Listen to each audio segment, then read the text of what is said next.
Right. Good morning, friends. Welcome to investmentguruindia.com. I am Nirav Hemani, welcoming you to this special series of webinar on what next. Today, we have a very special guest with us, Rajesh Palvia of Axis Securities. He's head technical derivatives at Axis Securities, a very well-known personality in the markets. Rajesh, take a moment to welcome you to our special series. Hope all is safe at your end. Yeah, thank you, Nirav, for inviting me or having me on this panel for discussion on the markets. So thank you very much. Thank you. Rajesh, there is a top question on the minds of investors, and typically one would look at the market levels and one would look at the global GDP or the macro picture. Equity markets have recently, has a sharp move from their lows from March and April. And on the other side, the precious metals like commodities on golds and silver have also bounced back. On the overall global GDP data point, it's still a grim picture over there. So, what is the current reading of the market? What do you think? Where are we headed in terms of the market valuations? So well, Nirav, this is something extraordinary situation which we are facing in the market as well as overall in the global scenario in terms of economy, in terms of equity market. Because this is the first time happening in the history, and no one is prepared, and no one was having this thought in mind in advance yet. This could happen in the market. So the kind of reaction which we have seen in the market across the globe, that was a knee-jerk reaction, because everybody was scared about the kind of pandemic which spreaded across the globe. So everybody was in fear, and the equity is the most liquid asset class if we compare all across all other asset class. So the kind of reaction which we have seen across the globe in the markets, that was very sharp, and almost most of the market corrected, more than 50% kind of correction across the globe we have seen in the equity market. But at the same time, what has happened, gold and silver, that is again always as a safe haven buying, people generally try to buy those assets. So the immediate buying action which we have seen in the gold, and that's why the gold has moved sharply up in the last 2-3 months.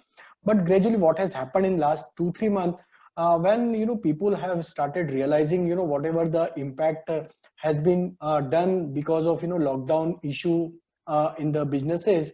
So now people started realizing whatever dent, whatever negativity that could corona pandemic has given to the economy, that is now easing off. People have started coping up with the kind of situation, kind of fear that is there in terms of spreading of this corona.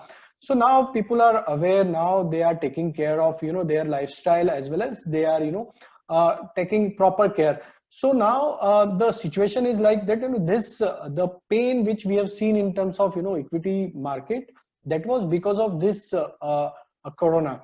Not there was as such financial crisis was there in equity market. If we compare with the earlier bear market or the fall which we have seen in year of 2002, 2008 or 2009, or if we compare with previous bear market, so that was different phenomena, because that was because of some financial issue in the global market, and that has given the impact to the other economy. And then we have seen because of liquidity was the issue, and then we have seen a crash in the other market also. But here this is the different scenario, and that's why we have seen market has recovered very sharply in only we have seen a pain of almost 1.5 month in the global market, and then market have started recovering, because everybody is aware that now this is the new norm for everyone to maintain the social distancing. And then the business which were not having impact in the market, that those stocks, those companies, those sectors have started performing well in the market, and they have recovered very smartly in last 2-3 months.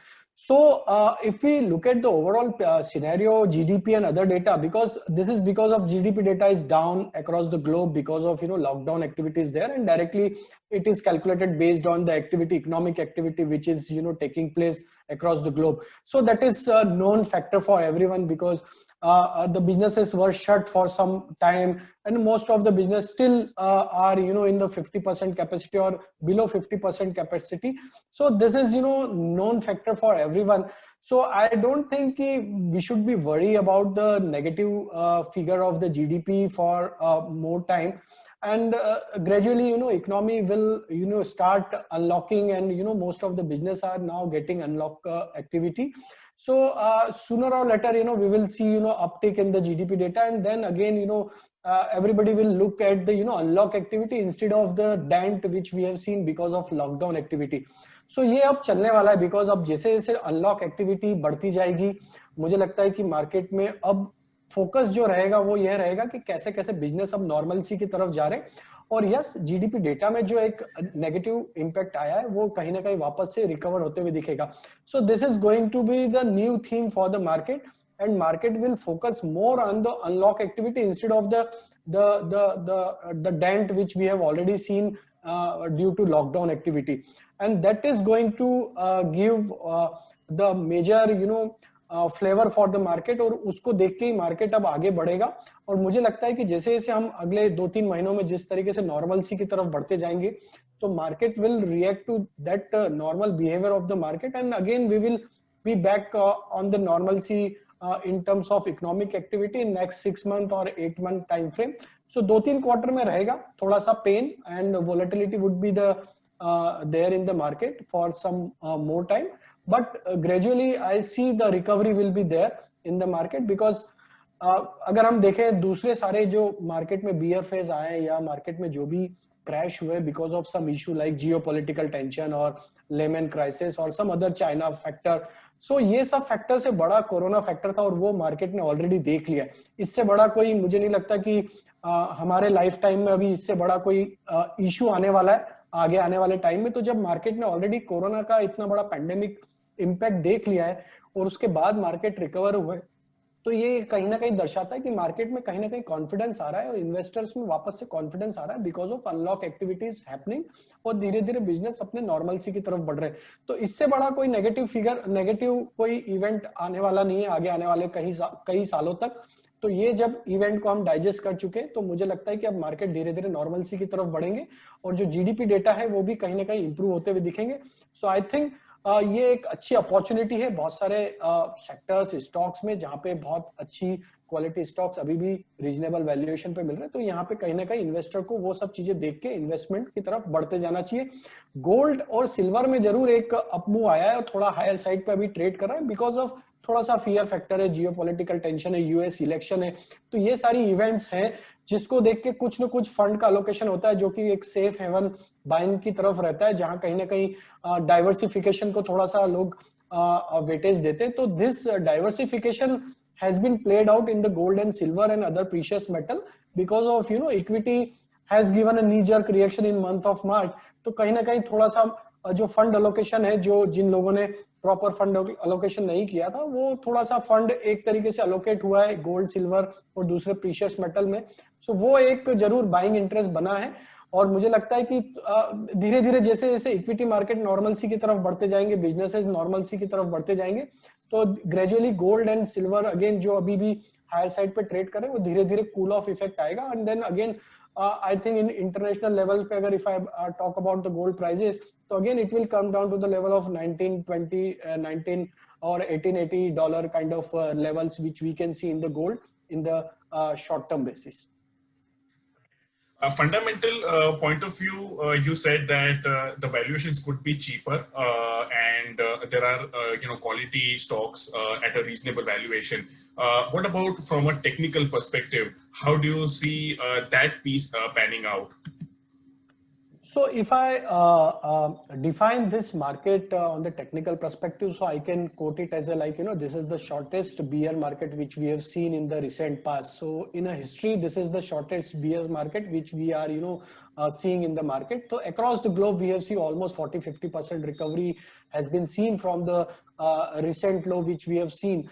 So if I talk about the particularly on the Indian market point of view, so now we are very well trading about 200-day moving average and looking at the recovery, the kind of recovery which we have seen. So it's almost, market has recovered more than 50-60% from the recent fall across the, broader base. If I talk about the large cap stocks. So looking at the recovery is suggesting that, this recovery or this upward momentum, I believe that this is going to continue furthermore, and maybe we can head towards 12,000 level in the short term basis, or even we can cross that 12,000 level also if we get furthermore positive data from the economic front. So my belief is that until unless we'll not break below 10,800 level on a weekly closing basis, and if we not sustain below that level, so then the trend is positive, and my belief is that we will see some consolidation, then again market will head further higher towards 12,000, even the higher level also from the 12,000 also. So Nifty point of view, buy on dip should be the strategy, and 10,800 should be the base case for any kind of corrective action if it comes in the market in the near term as well as in the short term basis. So till we are holding that level, my target for the Nifty on the higher side is 12,000 plus target we can see in the coming weeks or in the coming months. You talked about certain pockets of the markets where you see value.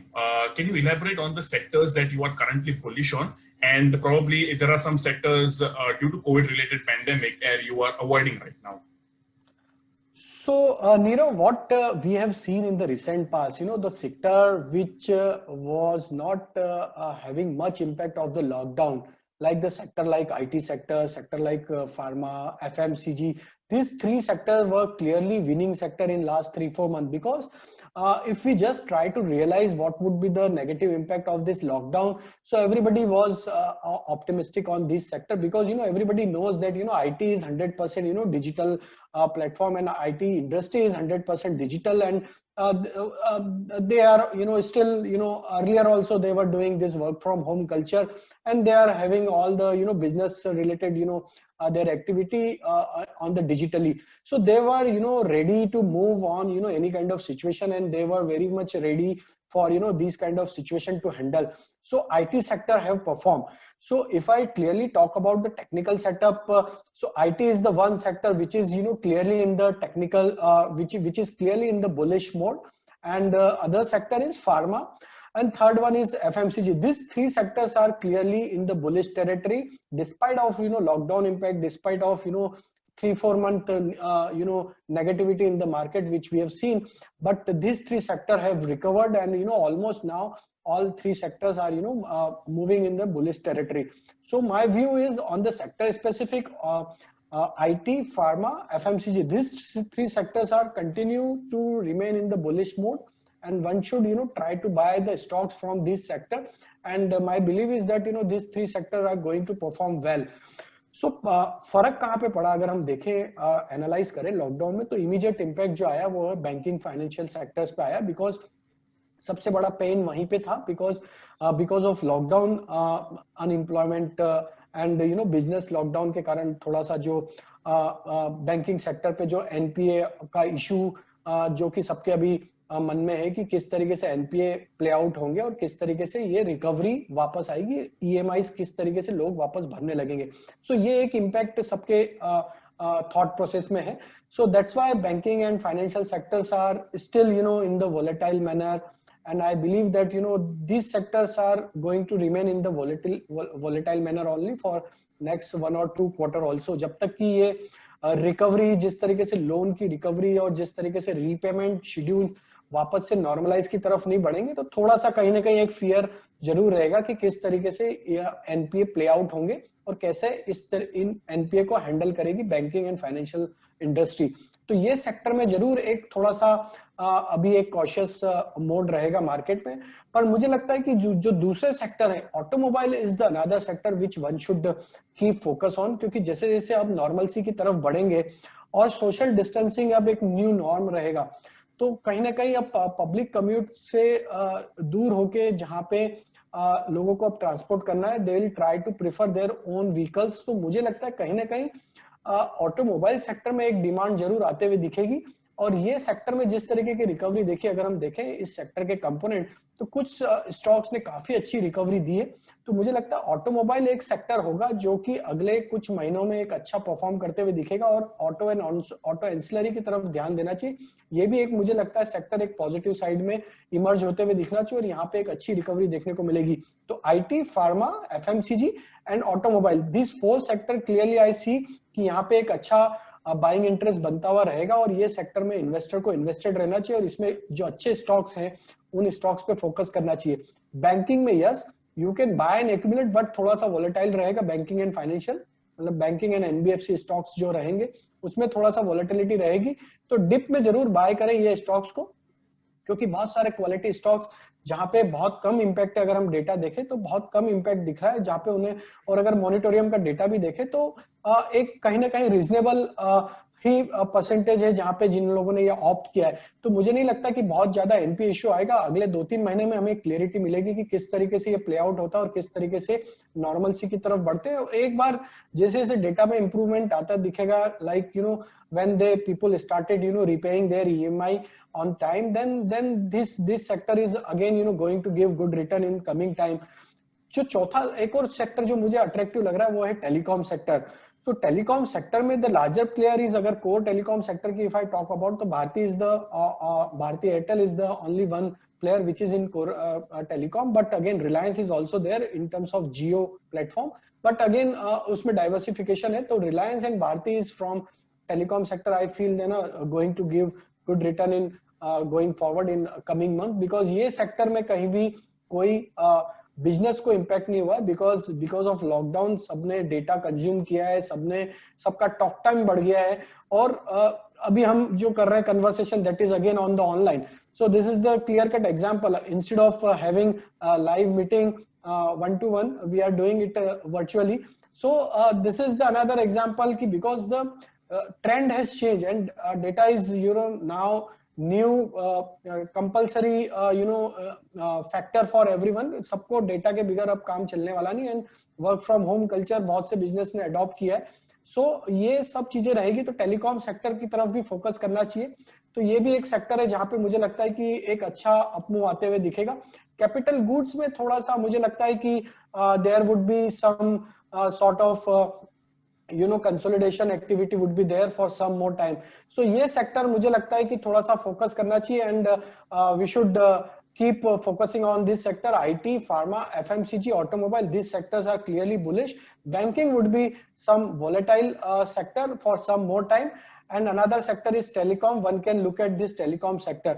Negativity मुझे लगता है कि अगर हम देखें तो थोड़ा सा नेगेटिविटी जो रहेगी वो मेटल सेक्टर में हो सकती है, पावर सेक्टर में हो सकती है, बिकॉज ये सेक्टर में अगर हम देखें तो थोड़ा सा ग्लोबली इम्पैक्टेड सेक्टर है, और just because of dollar index, just because of global issues, this sector metal sector can be volatile for some more time, but longer picture में मुझे लगता है कि ये सेक्टर भी कहीं ना कहीं परफॉर्म करते हुए दिखेगा। But again this is cyclical sector, और ऑलरेडी एक अच्छी रैली नीचे से हमने मेटल सेक्टर में देखी है। तो मुझे लगता है कि मेटल सेक्टर को थोड़ा सा अगर हम देखें तो कॉशियस तरीके से, और जहां पे क्वालिटी है वो सेक्टर में और वो स्टॉक्स में सिलेक्टिवली इन्वेस्ट करना चाहिए। राइट, सेक्टर्स की बात करते हुए ये ध्यान में आया कि you have pointed out some several sectors. अगर हम मार्केट कैपिटलाइजेशन की बात करें, सेंसेक्स या निफ्टी जो हेडलाइन इंडेक्स है उसमें टॉप 5 या टॉप 10 स्टॉक्स ने बल्क ऑफ द रिटर्न्स दिए हैं, क्लोज टू अराउंड 40-50% और even more have already been come from the top stocks. Broader market का क्या सिचुएशन लग रहा है आपको? क्वालिटी मिड कैप्स या स्मॉल कैप्स में अच्छी खरीदारी हो सकती है और वहां पे वैल्यू अनलॉकिंग हो सकती है गोइंग फॉरवर्ड, और क्योंकि उनके वैल्यूएशंस ऑलरेडी बीटन डाउन है अभी फिलहाल? तो नीरव देखिए, अगर हम मार्केट में देखें जनरली क्या होता है, mid cap small cap stocks तब परफॉर्म करते हैं जब हमें मार्केट में एक कॉन्फिडेंस कंफर्ट देखने को मिलता है, एंड मार्केट कहीं एक सर्टन लेवल के ऊपर लॉन्ग टर्म चार्ट पे कहीं ना कहीं एक अच्छे लेवल पे ट्रेड करते हैं, उसके ऊपर सस्टेन करते हैं 3-4 महीने का। जब तक अगर सस्टेनेबिलिटी नहीं दिखता, जब तक mid cap small cap stocks में हमें एक सस्टेन्ड बाइंग देखने को नहीं मिलती है। एक शॉर्ट टर्म जरूर मोमेंटम देखने को मिल जाता है, लेकिन सस्टेन्ड बाइंग जब भी आती है जब अगर हम पूरे अगर एनालाइज करें हिस्टोरिकल मार्केट के बिहेवियर को एनालाइज करें, so mid cap and small cap generally behave in a bullish manner whenever we get good comfort in the market on the economic front as well as on the levels front. So अगर हम अपने market को analyse करें तो अभी अगर हम देखें तो ब्रॉडर मार्केट में जिस तरीके से पार्टिसिपेशन पिछले 2-3 महीने में देखा, mid cap small cap stocks जिस तरीके से मूव हुए, कहीं ना कहीं ये दर्शा रहे हैं क्योंकि मार्केट में बहुत टाइम से अगर हम देखें तो बीटन डाउन थे, mid cap small cap stocks were not performing. और जो मार्केट में रिकवरी हुई थी, जो अर्ली रिकवरी हुई थी, वो कहीं ना कहीं जो मनी जो इन्वेस्टेड हुई मार्केट में, वो अगर हम देखें तो निफ्टी 50 में 10-12 स्टॉक्स में इन्वेस्टमेंट हुआ था, और उसके कारण से निफ्टी एक अच्छे लेवल पे, या अगर हम बोले 200 डे मूविंग एवरेज जो कि एक इंपॉर्टेंट पैरामीटर होता है सबके लिए मार्केट को एनालाइज करने के लिए या मार्केट की बुलिश बियरिश ट्रेंड को अंडरस्टैंड करने के लिए, तो उसके ऊपर जब मार्केट आया तो उसमें अगर हम देखें तो 10-12 स्टॉक्स थे जिन्होंने परफॉर्म किया, और उसके कारण से निफ्टी एक कंफर्ट लेवल पे आ गया था। लेकिन ये देखें कि हम जो पिछले दिनों में जो मार्केट जब 12,000 के ऊपर भी ट्रेड कर रहा था, उस समय mid cap small cap stocks was not performing and underperformance was there because उस समय जो थीम प्ले आउट कर रही थी वो ये थी कि जो लार्ज क्वालिटी स्टॉक्स है वहीं पे पैसा आ रहा था और वहीं पे इन्वेस्टमेंट था। और अभी हम देखें तो मार्केट में जो पिछले 3-4 महीने में जो हुआ है वो ये हुआ है कि जो क्वालिटी मिड कैप स्टॉक्स है, जहां पे make in India theme play out कर रही है, जहां पे डोमेस्टिक बिजनेस को पुश मिलने वाला है, जहां पे गवर्नमेंट का फोकस है कि ये पर्टिकुलर सेक्टर पे गवर्नमेंट को फोकस करना है, और जो ग्लोबल डिपेंडेंसी है लाइक चाइना इंडिया का जो क्लैशेस चल रहे हैं, जिसके कारण से जो हमारी डिपेंडेंसी चाइना के बिजनेस से है, चाइना से जो हम इंपोर्ट करते हैं, उस पर कहीं ना कहीं वो सेक्टर्स जो मिड कैप स्टॉक्स अवेलेबल हैं, जो उन पर्टिकुलर सेक्टर्स को, वहां पे हमने काफी अच्छा बाइंग इंटरेस्ट देखा। जैसे कि हम देखें बात करें तो केमिकल सेक्टर में, जहां की हम बहुत बड़ा एक गवर्नमेंट की तरफ से बहुत कुछ किया जा रहा है जो इस सेक्टर को कहीं ना कहीं एक सपोर्ट देगा। और इसी तरीके से ऑटो एंसिलरी सेक्टर है या दूसरे और भी सेक्टर है जहां पे हमें अब इंडिविजुअल या मेक इन इंडिया कंसेप्ट पे जहां पे प्ले आउट कर रहे हैं, और एक आत्मनिर्भर भारत जो कि एक नया मूवमेंट इंडिया में स्टार्ट हुआ है। तो मुझे लगता है जहां जहां पे हमारा पोटेंशियल है जिन सेक्टर्स पे, वो सेक्टर्स की मिड कैप कंपनियों में काफी अच्छा रनअप देखने को मिला है।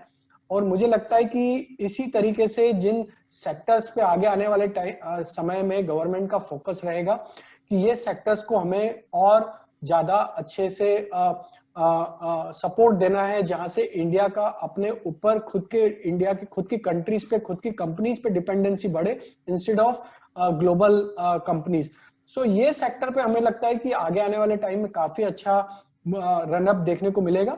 हो सकता है कि कुछ सेक्टर मिड कैप में, अगर हम स्मॉल कैप में बात करें तो वो कुछ सेक्टर जरूर परफॉर्म नहीं करेंगे, लेकिन जहां पे अभी लगता है कि गवर्नमेंट का फोकस है और जिन सेक्टर्स में डिमांड आते हुए दिख रही है, तो मुझे लगता है कि वो सेक्टर जरूर परफॉर्म करेंगे। क्वालिटी मिड कैप जो हैं, ऑटो एंसिलरी से, केमिकल सेक्टर से, इवन फार्मा सेक्टर्स में बहुत सारे मिड कैप स्टॉक्स अवेलेबल है।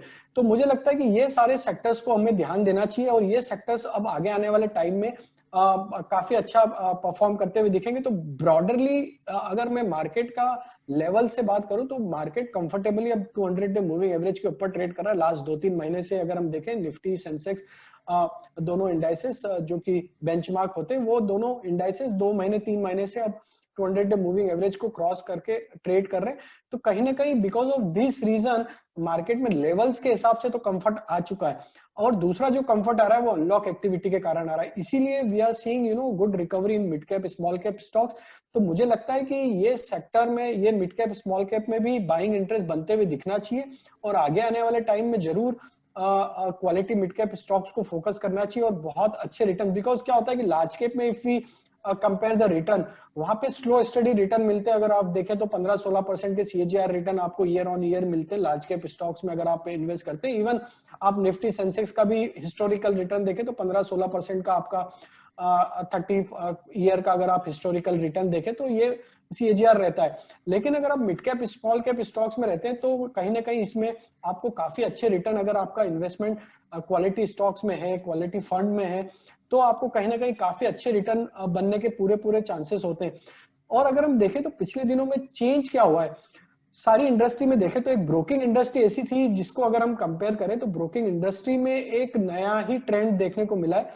नए इन्वेस्टर्स, नए अकाउंट्स खुलते हुए दिखे, और ये इंडस्ट्री ने जिस तरीके से ग्रो किया, जिस तरीके से वॉल्यूम इंक्रीज हुए, तो ये एक क्लियर कट एग्जांपल है कि अनलॉक फेज में, अनलॉक होने के पहले ही, अगर लॉकडाउन फेज में ये इंडस्ट्री ने एक आउट परफॉर्म किया, अगर सारी इंडस्ट्री को मैं कंपेयर करूं तो कहीं ना कहीं ये दर्शाता है कि इक्विटी की तरफ एक रुझान देखने को मिला है। तो क्या होता है कि जो स्मॉल टिकट साइज इन्वेस्टर होते हैं वो generally they always prefer small cap mid cap stocks to invest in the market, because क्या होता है कि दे हैव मेंटेलिटी की मुझे एक क्वांटिटी में स्टॉक खरीदना है। और अगर हिस्टोरिकल डेटा देखें तो mid cap small cap stocks के जो परफॉर्मेंस है वो काफी अच्छे होते हैं, तो they generally by mid cap small cap stocks. और जिस तरीके से पिछले 2-3 महीने में हम नए इन्वेस्टर्स इनकॉर्पोरेट होते हुए देखे ब्रोकिंग इंडस्ट्री में, और नए ट्रेडर्स और नए इन्वेस्टर आए, नए अकाउंट्स खुले, तो वो कहीं ना कहीं उनका जो रुझान था वो कहीं ना कहीं मिड कैप स्मॉल कैप की तरफ था। और ये मुझे लगता है कि ये ट्रेंड चलता रहेगा, और जो लोगों का लोकेशन है वो इक्विटी की तरफ जरूर बढ़ते हुए दिखने को मिला। तो मुझे लगता है कि ये स्टॉक्स भी अब आगे अच्छे परफॉर्म करते हुए दिखेंगे। तो क्वालिटी मिड कैप पे फोकस करें और वो सेक्टर्स पे फोकस करें जिनकी विजिबिलिटी आगे 5-6 साल की है, और जहां पे गवर्नमेंट का फोकस है कि ये सेक्टर्स को हमें आगे सपोर्ट देना है, ताकि हमें आगे आने वाले टाइम में इंडिया डिपेंडेंसी रहे, खुद के बिजनेस पे, खुद की कंपनियों पे डिपेंडेंसी रहे इंस्टेड ऑफ ग्लोबल डिपेंडेंसी। तो ये थीम को अगर आप ध्यान में रखेंगे और वो सेक्टर्स के स्टॉक्स को आप आगे आने वाले समय के लिए इन्वेस्ट करेंगे, तो मुझे लगता है मिड कैप स्मॉल कैप में भी एक अच्छा यहाँ से अपमूव कंटिन्यू होते हुए दिखना चाहिए। राजेश जी, सेबी ने एक नया रूल और नया मैंडेट दिया है बेसिकली पिछले 2 दिनों में। मल्टी कैप फंड्स जो basically they can invest in across the market caps, उनको क्या बोला गया है कि आप 25% लार्ज कैप में, 25% मिड कैप में और 25% स्मॉल कैप में आप लेंगे। ज्यादातर डेटा हमने जो देखा है, जो बड़े मल्टी कैप फंड्स हैं उनका नाम ना लेते हुए, वो लार्ज कैप बायस्ड है। तो इसके वजह से, ये मूव के वजह से आप समझते हैं कि आगे चल के मिड और स्मॉल कैप्स में प्राइस अप मूवमेंट आ सकती है, क्योंकि उनको ये मैंडेट के कंप्लाई करने के लिए लार्ज कैप में बेचना पड़ेगा और मिड और स्मॉल कैप में खरीदारी करनी पड़ेगी। जी नीरव, बिल्कुल। देखें तो ये जो अभी अमेंडमेंट आया, ये चेंजेस आया है, तो इसके कारण जरूर yes we are going to have reshuffling in their fund also. So मुझे लगता है कि deadline is having another 2-3 month to comply this thing. तो यस 100% एक अपमूव जरूर बनेगा, and they will always try to fund managers will try to chase or buy the quality mid cap stock in their fund. तो ये एक रिजिक तो जरूर होने वाला है। और मुझे लगता है कि जो अभी उनका लोकेशन था that is more on the large cap stocks, because of they always try to find the safety in the market, and in these kind of volatile situation they have overweighted on the large cap space. But yes, they will always try to look at the quality mid cap to buy in their portfolio, because as I have already mentioned that mid cap mein jo return milte hain, that is again always outperform to the return of the large cap stocks investment. So mid cap में जरूर उनको there will be opportunity, and because of this changes they have to comply this thing, and they will try to buy some of the mid cap small cap stock in their fund to meet out the requirement of allocation. तो yes, 2-3 महीने में मुझे लगता है कि yes there would be really in the mid cap good quality mid cap stock as well as in the small cap stock. और कहीं ना कहीं तो कुछ mid cap stocks में हमने देखा भी, if we go by the data, कुछ फंड्स में जरूर बाइंग इंटरेस्ट बना हुआ था। कुछ फंड्स ने, म्यूचुअल फंड्स ने ऑलरेडी उनके AUM में कहीं ना कहीं वो बाइंग इंटरेस्ट बना हुआ था, और कहीं ना कहीं क्वालिटी मिड कैप को जरूर उन्होंने ऐड किया है।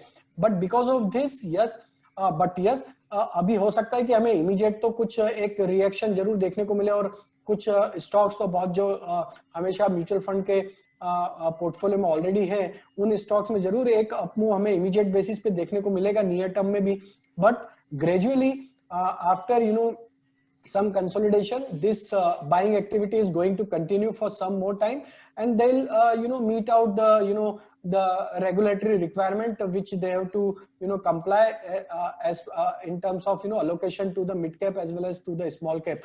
So my belief is that yes, some buying interest is going to continue. This will support the mid cap as well as the small cap index for some more time, and we are going to see some rally in the mid cap as well as in the small cap sector for this reason also. So one reason is market is trading about 200-day moving average. Market is in comfort zone. 2-3 months of bullishness is giving some sort of comfort to the mid cap, small cap stocks also, and this new amendment of allocation of the fund will also will give now new added advantage to mid cap, small cap stocks, and this rally is going to continue for some more time. Rajesh ji, एक retail investor जो होता है, he looks at equity markets from a short term and long term perspective. जब एक retail investor market में आता है तब एक छोटी कैपिटल लेके आता है, और होपफुली जब मार्केट से बाहर निकलता है तो बड़ी कैपिटल क्या उसका एक सोच होती है. जब इक्विटी इन्वेस्टर डायरेक्ट स्टॉक्स में इन्वेस्ट करना चाहता है तो क्या फैक्टर्स और रिस्क मैनेजमेंट स्ट्रेटेजीज होनी चाहिए जब आप डायरेक्ट इक्विटीज में आप इन्वेस्ट करते हैं? सो नीरव जी, देखिए, अगर हम बात करें तो इन्वेस्टर को क्या करना चाहिए, हमेशा thought process top to down होना चाहिए. हमें सबसे पहले तो सेक्टर का नॉलेज होना चाहिए जिस सेक्टर में हम इन्वेस्ट कर रहे हैं. बिकॉज देखिए क्या होता है कि मार्केट में ट्रेडर जो नए ट्रेडर आते हैं मार्केट में या नए इन्वेस्टर आते हैं, वो मार्केट को थोड़ा सा अगर टाइम दे, थोड़ा समझे उसको, तो वो काफी सक्सेसफुल ट्रेडर इन्वेस्टर बन सकते हैं.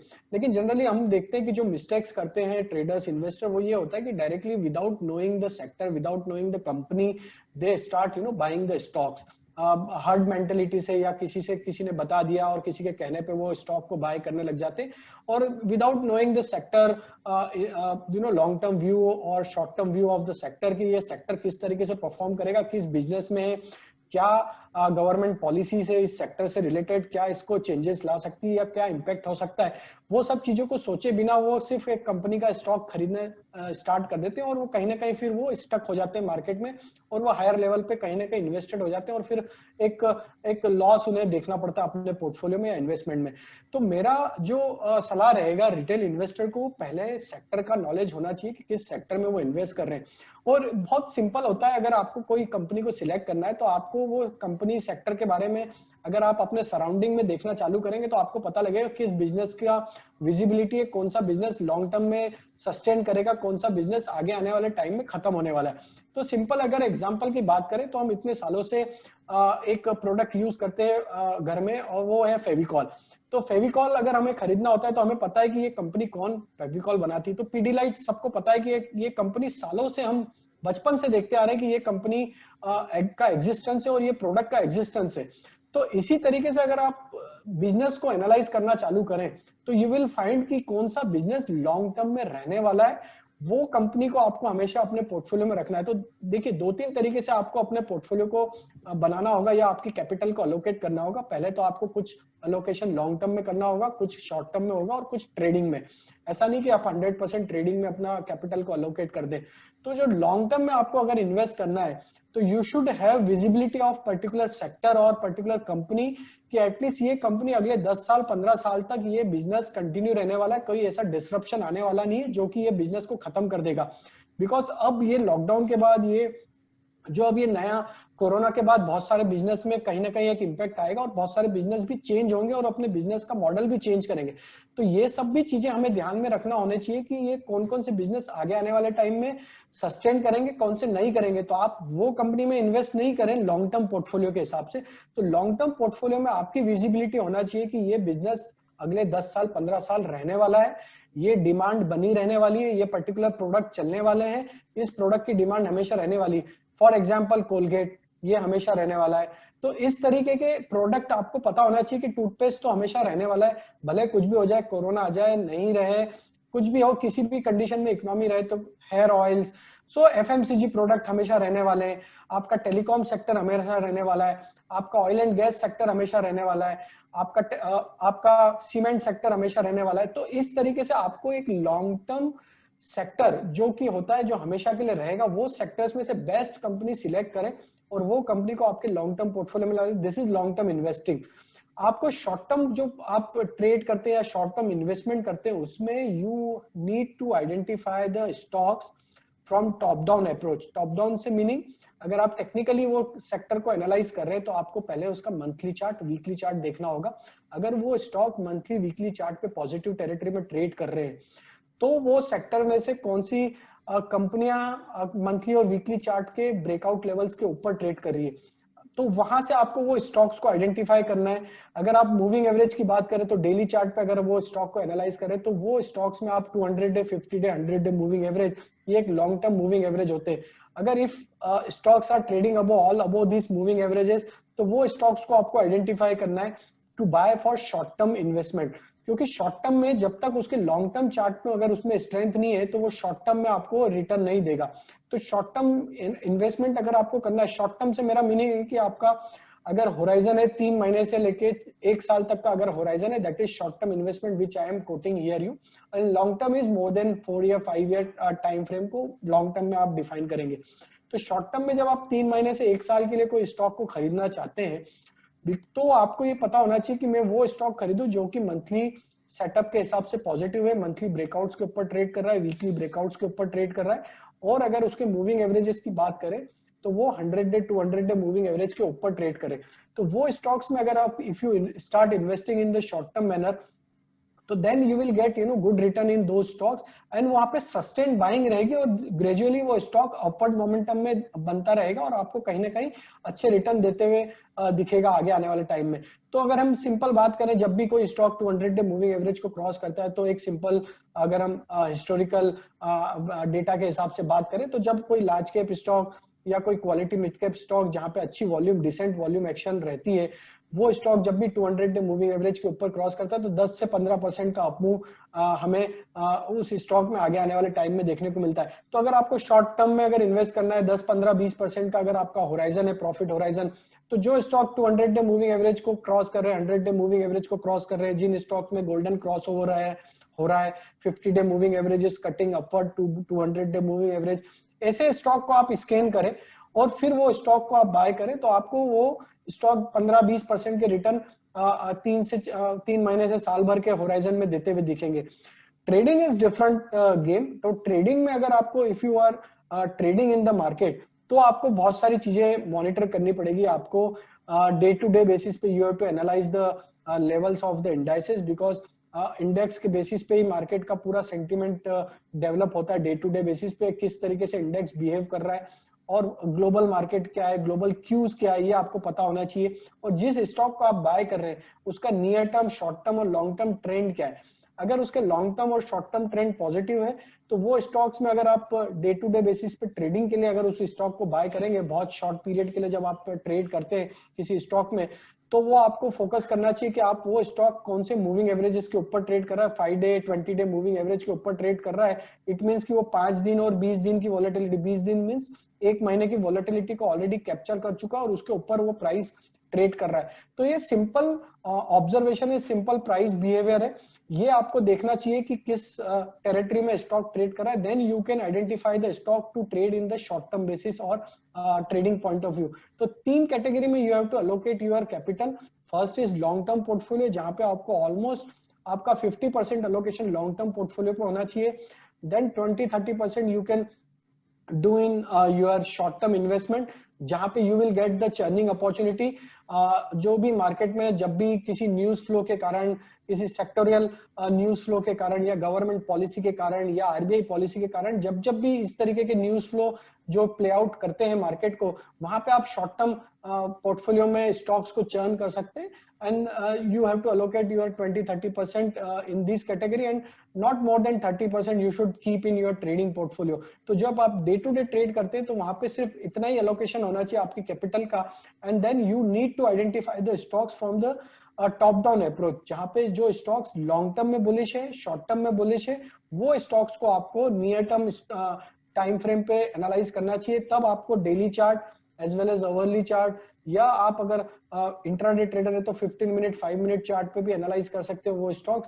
और जब आपको वो पैटर्न ब्रेकआउट या आपको मूविंग एवरेजेस क्रॉसओवर दिख रहे, जो कि सिंपल टेक्निक्स है, ये यूज करके भी आप वो स्टॉक्स को बाय कर सकते हैं। तो ये 3 कैटेगरी में आपको अपने कैपिटल को डिफाइन करना चाहिए और उसके अकॉर्डिंगली स्ट्रिक्ट डिसिप्लिन को फॉलो करना चाहिए। आपको क्वालिटी स्टॉक्स में ही इन्वेस्ट करना चाहिए, ना कि पेनी स्टॉक्स में इन्वेस्ट करना चाहिए। Then you will be become a successful trader and investor in the market.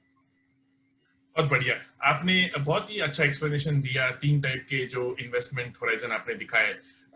बात करें डेरिवेटिव्स सेगमेंट की, तो इस सेगमेंट में रिस्क अप्रोप्रिएटली थोड़ी ज्यादा हो सकती है, या फिर रिस्क मैनेजमेंट स्ट्रेटेजीज थोड़ी ज्यादा होनी चाहिए। तो एक रिटेल इन्वेस्टर के पर्सपेक्टिव से डेरिवेटिव्स को किस तरीके से अप्रोच करना चाहिए? सी देखिए, if I just talk about the market volume, अगर हम जो मार्केट में एनएससी पे जो वॉल्यूम देखते हैं, ऑलमोस्ट 95 मोर देन 95% वॉल्यूम जो होता है that is in the derivative segment only. और अगर उसको भी मैं कैटेगराइज करूं तो जो वॉल्यूम होता है दैट इज, अगर पूरा उसको देखें तो 90% of the exchange volume is from the option trading में जो वॉल्यूम होता है वो 90% होता है, और वो भी होता है मैक्सिमम ऑन द इंडेक्स पे, बिकॉज मोस्ट लिक्विड इंस्ट्रूमेंट है आज की तारीख में इंडेक्स, बैंक निफ्टी और निफ्टी। सो उस जो मैक्सिमम जो डेरिवेटिव का प्ले होता है that is maximum on the index. So 90% जो टोटल वॉल्यूम हो रहा है हमारा 15-16 लाख करोड़ का जो वॉल्यूम होता है उसमें 90% वॉल्यूम इसमें होता है। तो कहीं ना कहीं बहुत बड़ा ट्रेडिंग इंटरेस्ट डेरिवेटिव सेगमेंट में है। सो एक रिटेल के लिए यस थोड़ा सा डिफिकल्ट होता है डेरिवेटिव को अंडरस्टैंड करना, बिकॉज इसमें लॉट साइज होती है और उसका जो कॉन्ट्रैक्ट वैल्यू होता है 7-8 लाख के आसपास अभी कॉन्ट्रैक्ट वैल्यू होता है, एवरेज कॉन्ट्रैक्ट वैल्यू जो है।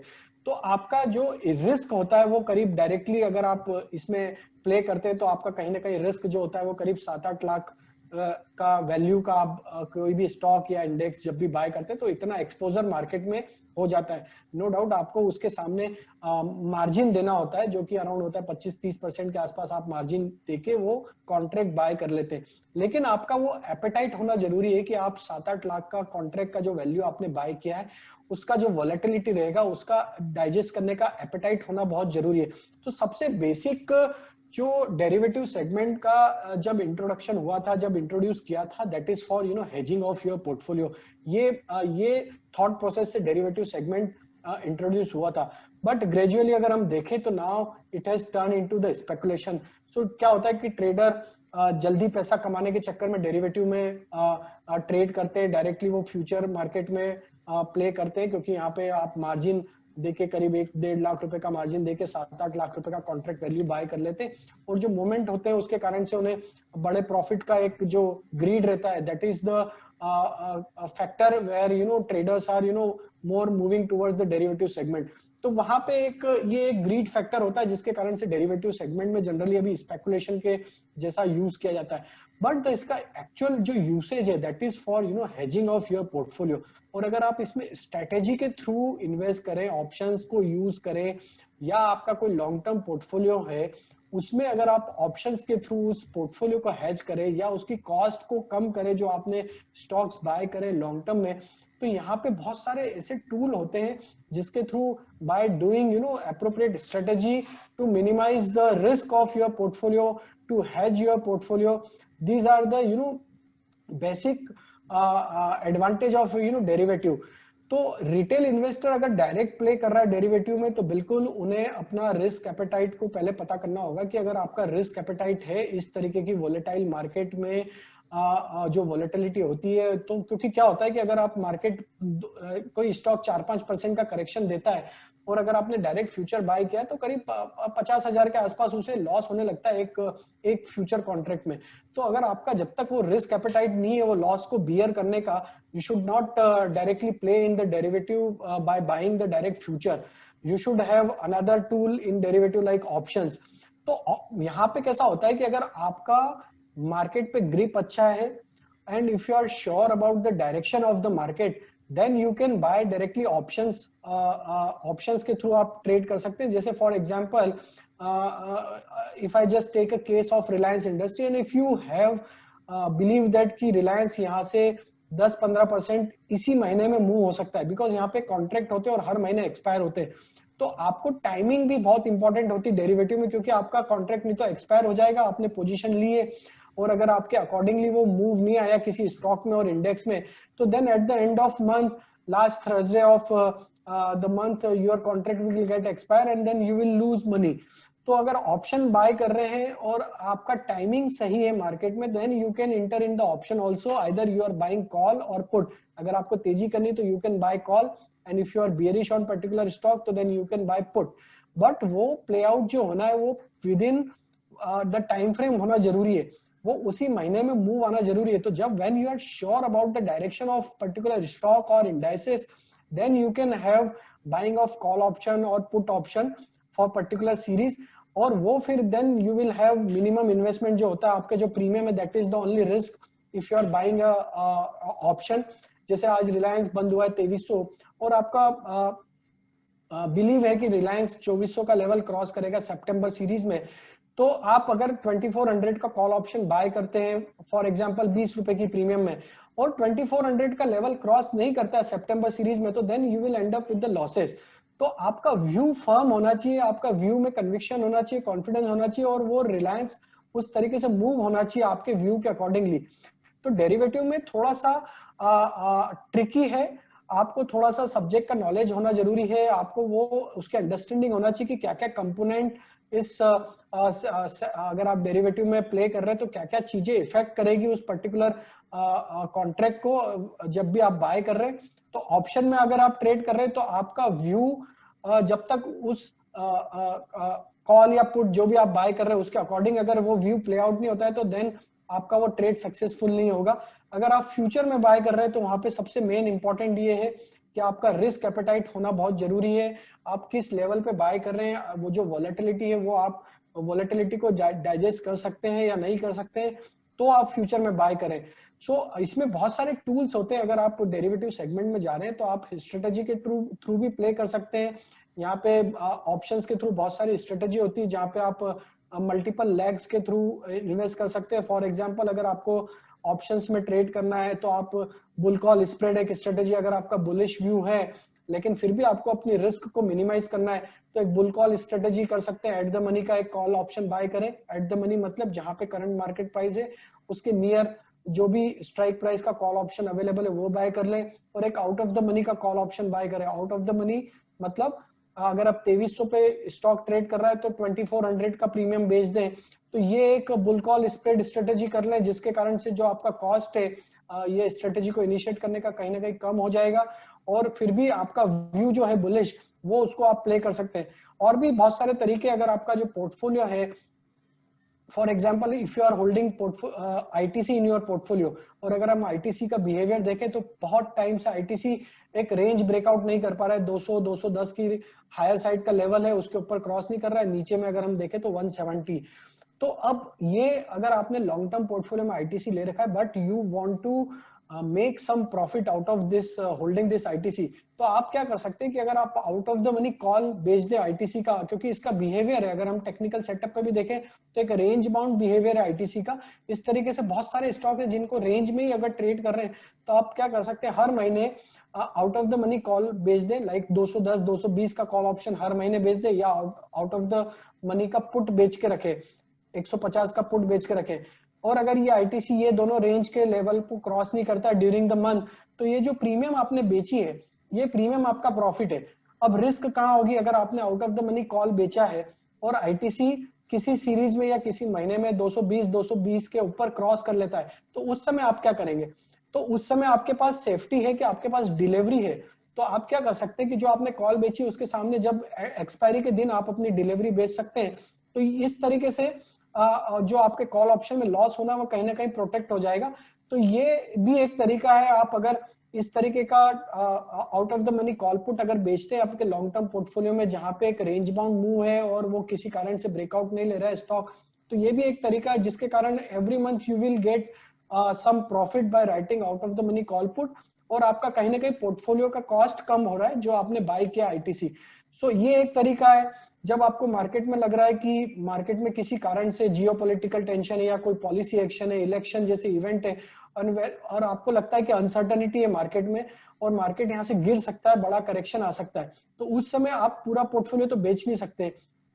तो उस समय you will have derivative as a tool कि कहीं ना कहीं आपको हेजिंग करने के लिए एक अपॉर्चुनिटी मिलती है। आप क्या कर सकते हैं, जो आपका पोर्टफोलियो वैल्यू है या आपके पोर्टफोलियो में जो स्टॉक्स है अगर वो डेरिवेटिव सेगमेंट में अवेलेबल है तो उनके आप पुट खरीद सकते हैं, सो दैट आपका डाउनसाइड कहीं ना कहीं प्रोटेक्ट हो जाएगा। और अगर मार्केट कोई करेक्शन देता है तो आपको कहीं ना कहीं एक हेजिंग मिल जाएगी, क्योंकि आपका स्टॉक तो करेक्ट होगा और कैश सेगमेंट में, बट आपने अगर पुट बाय किया तो कहीं ना कहीं आप पुट के थ्रू उसमें एक प्रॉफिट अर्न कर सकते हैं। तो कहीं ना कहीं आपके लॉस कहीं ना कहीं मीट आउट होते हुए दिखेंगे। तो ये एक हेजिंग का एक तरीका है।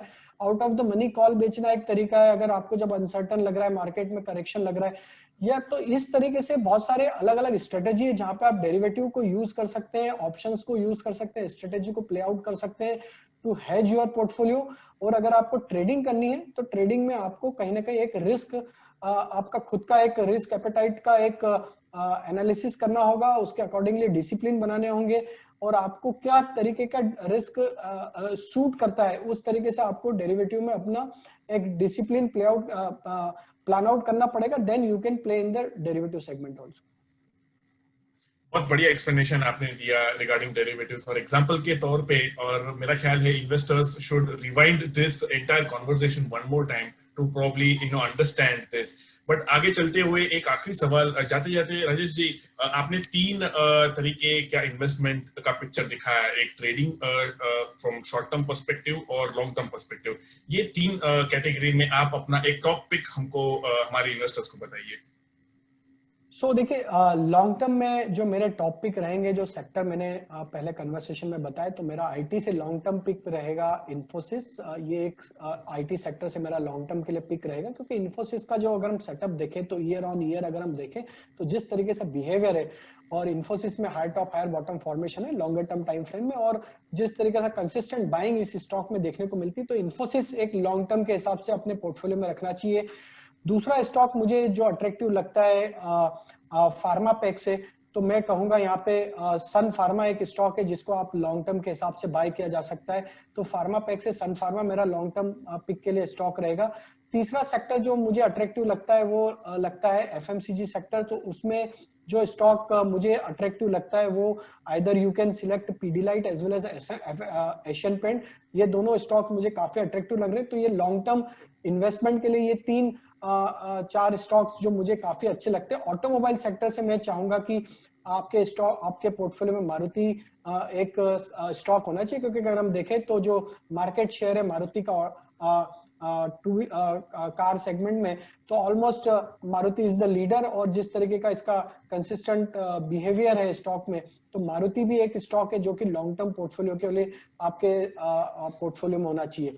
बैंकिंग सेक्टर से मुझे लगता है आईसीआईसीआई बैंक और एचडीएफसी बैंक, ये स्टॉक आपके लॉन्ग टर्म पोर्टफोलियो में होना चाहिए। तो जो लॉन्ग टर्म कैटेगरी का जो मैंने समझाया था उसके हिसाब से ये स्टॉक्स आपके लॉन्ग टर्म पोर्टफोलियो में होना चाहिए, जो कि कंसिस्टेंटली आपको लॉन्ग टर्म में एक काफी अच्छे रिटर्न देंगे। और मुझे लगता है कि इन स्टॉक्स में काफी अच्छा पोटेंशियल है, 20, 25, 30% का रिटर्न अगर आप इनको लॉन्गर टर्म मैनर में रखते हैं।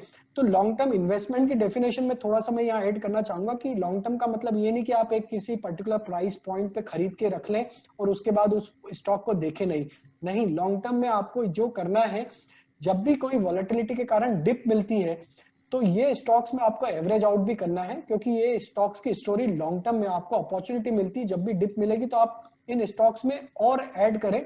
जब भी आपको 5-10% का करेक्शन किसी भी इवेंट के कारण मिलता है, तो लॉन्ग टर्म पोर्टफोलियो में जो स्टॉक्स आपने लिए हैं वो स्टॉक्स में जरूर आपको, आपके पास अगर नया कैपिटल डिप्लॉय करने के लिए है तो वहां कहीं ना कहीं उसमें वापस से इन्वेस्ट करना चाहिए, तब जाके एक लॉन्ग टर्म पोर्टफोलियो में एक अच्छे रिटर्न बनते हैं। शॉर्ट टर्म पोर्टफोलियो के हिसाब से जो सेक्टर मुझे अभी शॉर्ट टर्म में अच्छे लग रहे हैं, उसमें केमिकल सेक्टर काफी अट्रैक्टिव लग रहा है। तो मुझे लगता है केमिकल सेक्टर में बने रहना चाहिए। तो शॉर्ट टर्म के हिसाब से जिन्हें इन्वेस्टमेंट करना है उसमें मुझे लगता है दीपक नाइट्रेट एक मिड कैप स्टॉक है, काफी अच्छा है। सुमितोमो केमिकल एक काफी अच्छा स्टॉक है, ये बाय किया जा सकता है शॉर्ट टर्म के हिसाब से। अगर मैं दूसरे सेक्टर की बात करूं शॉर्ट टर्म में, तो मुझे लगता है कि यहाँ से जो मोमेंटम ऑटो एंसिलरी में भी देखने को मिलना चाहिए। तो मुझे लगता है कि उसमें टायर में बालकृष्ण इंडस्ट्री एक काफी अच्छा स्टॉक लगता है, जो कि एक शॉर्ट टर्म में काफी अच्छे रिटर्न दे सकता है। तो ये स्टॉक पे आपको फोकस करना चाहिए। शॉर्ट टर्म में मुझे लगता है आईटी सेक्टर से टीसीएस, हालांकि लार्ज कैप स्टॉक है, लॉन्ग टर्म के हिसाब से भी लिया जा सकता है, बट मुझे लगता है जिस तरीके का सेटअप है, टीसीएस भी एक स्टॉक है जो कि शॉर्ट टर्म में काफी अच्छे रिटर्न यहाँ से दे सकता है, तो इस पर भी फोकस किया जाना चाहिए। शॉर्ट टर्म में फार्मा स्टॉक्स में मुझे अरविंदो फार्मा काफी अट्रैक्टिव लग रहा है, तो अरविंदो फार्मा पे फोकस करना चाहिए। शॉर्ट टर्म के हिसाब से अगर हम देखें तो इंश्योरेंस सेक्टर में एचडीएफसी लाइफ और एसबीआई लाइफ, ये दो स्टॉक्स काफी अट्रैक्टिव लग रहे हैं, तो ये स्टॉक पे भी फोकस किया जा सकता है शॉर्ट टर्म इन्वेस्टमेंट के हिसाब से। और भी काफी स्टॉक्स है शॉर्ट टर्म के हिसाब से, तो मेरे हिसाब से जो मुझे अभी इमीडिएट ध्यान में आए टॉप सेक्टर्स में से, तो मैंने यहाँ पे पॉइंट आउट किए। ट्रेडिंग में तो डे टू डे हम कन्वर्सेशन करते ही हैं और पॉडकास्ट के थ्रू बहुत सारे स्टॉक्स आइडिया डिस्कस करते हैं। तो ट्रेडिंग में इमीडिएटली तो मुझे लगता है कि बहुत सारे इन्वेस्टमेंट बहुत सारे स्टॉक्स है। रिलायंस इंडस्ट्री, जिसको कि आप लॉन्ग टर्म में भी रख सकते हैं, शॉर्ट टर्म में भी रख सकते हैं और ट्रेडिंग के हिसाब से भी रख सकते हो। ये स्टॉक मुझे काफी अट्रैक्टिव लग रहा है। तो जिन्हें ट्रेडिंग के लिए कुछ स्टॉक्स जिनके मोमेंटम बने हुए रहना चाहिए और आगे आने वाले टाइम में काफी अच्छे पोटेंशियल है long term short term investment में, तो रिलायंस एक one of the stock which you can keep in long term, short term, as well as in the trading portfolio also, because this stock is showing very good strength on the all across all the time frame. तो ये stock को आप ध्यान में रख सकते हैं trading के हिसाब से। और भी बहुत सारे स्टॉक्स है जो ट्रेडिंग में काफी अच्छा मोमेंटम देते हैं। Metal stocks are also looking good for trading point of view in the near term basis. तो मेरे हिसाब से Vedanta is looking very promising and Tata steel. So ये स्टॉक भी आप ध्यान में रख सकते हैं ट्रेडिंग पॉइंट ऑफ व्यू से। Thank you so much Rajesh ji, एक मीनिंगफुल कॉन्वर्सेशन रहा आपके साथ। आपने बहुत अच्छी तरीके से, बहुत ही सूक्ष्म तरीके से आपने एक्सप्लेन किया कौन से सेक्टर्स, कौन से मार्केट कैपिटलाइजेशन और कौन से टॉप पिक्स को आपको ध्यान में रखना है। इन्वेस्टर्स आपके लिए हमने प्रेजेंट किया मिस्टर राजेश पालविया जी, जो हेड ऑफ टेक्निकल रिसर्च है at Axis Securities. I hope आपके लिए ये मीनिंगफुल सेशन रहा होगा और आपके लिए हम फ्यूचर में ऐसे सेशंस लाते रहेंगे। Thanks for tuning in. Just a quick disclaimer, equity investments and mutual fund investments are subject to market risk. Please read all scheme related documents before investing, and please do consult your financial advisor before making any investment decision. Thank you so much for tuning in. Look forward to see you next time. Thank you.